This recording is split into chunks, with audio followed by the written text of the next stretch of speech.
যে ব্যক্তি নামাজ পড়ে না, কুরবানি তার সফলতা আনবে না, কুরবানি তার জন্য সফলতা বয়ে আনবে না। নামাজ নাই, কুরবানি হবে না তার, নামাজ ছাড়া কুরবানি হবে না। এটাই ধারাবাহিকতা।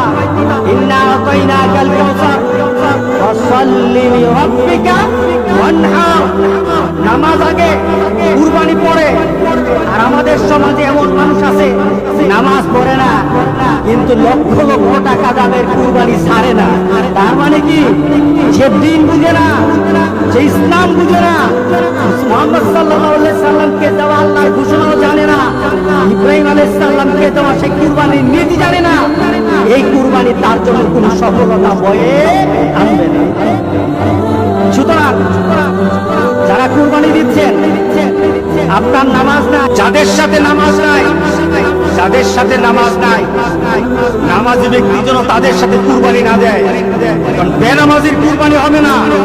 আপনার 7 নাম দিলেন, 6 জন মানুষ নামাজ পড়ে, একটা মানুষ নামাজ পড়ে না, বিপদ কিন্তু হয়ে গেছে, বিপদ কিন্তু হয়ে গেছে।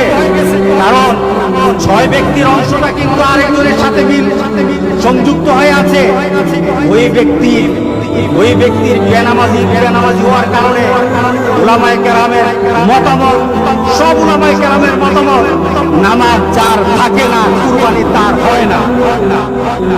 সুতরাং নামাজ ছাড়বো না। রাজি আছি সবাই? কি ছাড়বো না বলে? নামাজ ছাড়বো না। নামাজ কায়েম করার পর আপনার কুরবানি, আপনার রোজা, আপনার হজ, আপনার ইবাদত, সকল কিছু নামাজকে দিয়ে মানদণ্ড করা হবে। আগে নামাজ, এরপর সকল ইবাদত। এটাই হবে মুসলমানদের ধারাবাহিক আমলের নিয়ম।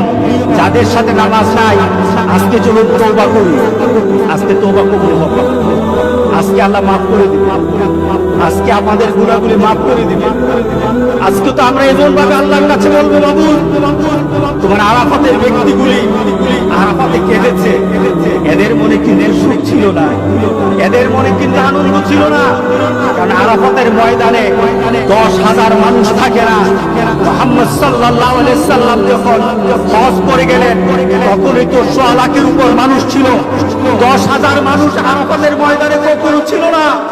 আজকে 10,000 মানুষ তারা ওই আরাফাতের ময়দানে কেঁদে কেঁদে বলেছে, মাবুদ আমরা তৃপ্ত নই।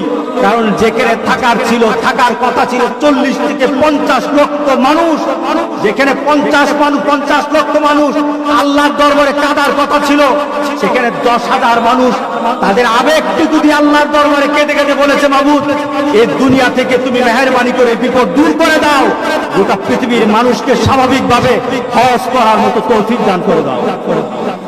তাদের ডাক হয়তো কবুল হয়ে যাবে। আমাদের বিশ্বাস তাদের ডাকের কারণে হয়তো আল্লাহ আমাদেরকে মাফ করে দিবেন। আজকে চলুন আমরা আল্লাহর দরবারে বলি, আজকে কয়টা মাস? আজকে কয়টা মাস হয়ে গেল? আজকে প্রায় 6টা মাস। আমরা যেন একটা নতুন পৃথিবীতে বাস করছি, যেই নতুন পৃথিবী সম্পর্কে আমাদের কোনো ধারণা নেই। আমরা একজন আরেকজনের সাথে মিশতে পারি না, আমরা একজন আরেকজনের সাথে কুলাকুলি করতে পারি না, আমরা একজন আরেকজনের সাথে মুসাফাও করতে পারি না, আমরা একজন আরেকজনের বাড়িতে দাওয়াত খেতেও পারি না।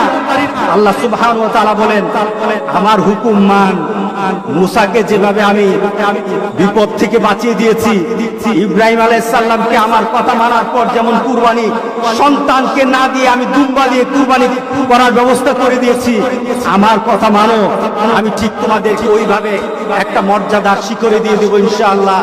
ইনশাআল্লাহ আমরা আল্লাহর কাছে এমন একটা দাবি করি, আল্লাহ আমাদের সবাইকে ওই ধরনের ঈমান এবং মানসিকতা আল্লাহ সবাইকে দান করুক। সবাই বলুন আল্লাহুম্মা আমিন।